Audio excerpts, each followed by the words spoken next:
In my book, The Skin You Live In, I interviewed dozens of people who had healthy cross-race relationships.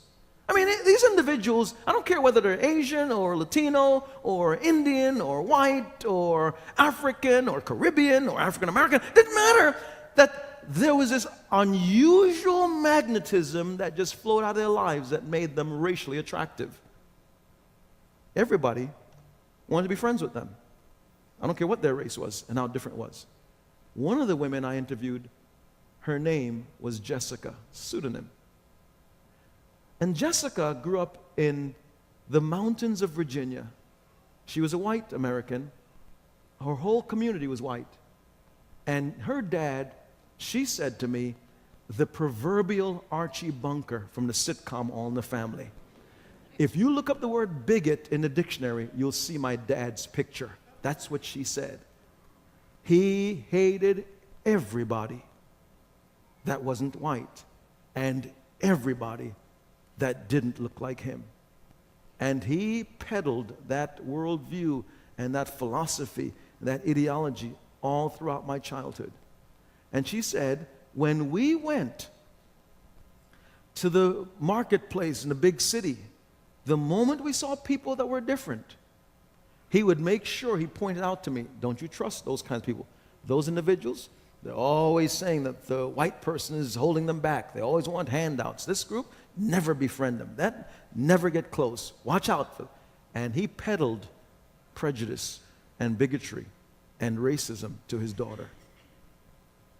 But yet, she was so different. I asked her, I said, what was the time, and I used the language, when did you kill your father's bull? I said, what? I said, when did you lay to the side your father's philosophy and thinking about ethnocentrism and that being an idol in your life? When did you become different, cross-cultural? She said, my first job out of school. She said, I had this sickness that I would pass out for a number of years. I had this sickness. Doctors didn't know what to make of it because it was so rare, that I would pass out at any time, anywhere, doing anything. So I could be driving and at a stoplight just pass out, black out. And if I don't get rushed to the hospital instantly, I would die. She said I could be sitting down at a table with you and I'll just pass out. And if I don't get rushed to the hospital, I'm dead. She said, when I got this job out of college, I knew I had to tell someone that I worked with about my sickness.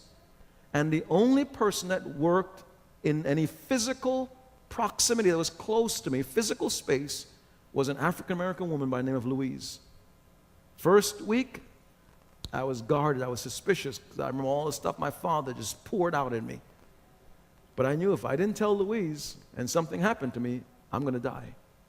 So I braved it, and I told Louise about my sickness. And Louise said to me, sweetheart, me and God will help you. And the moment happened that we're in the conference room having a team meeting, Jessica, she passed out.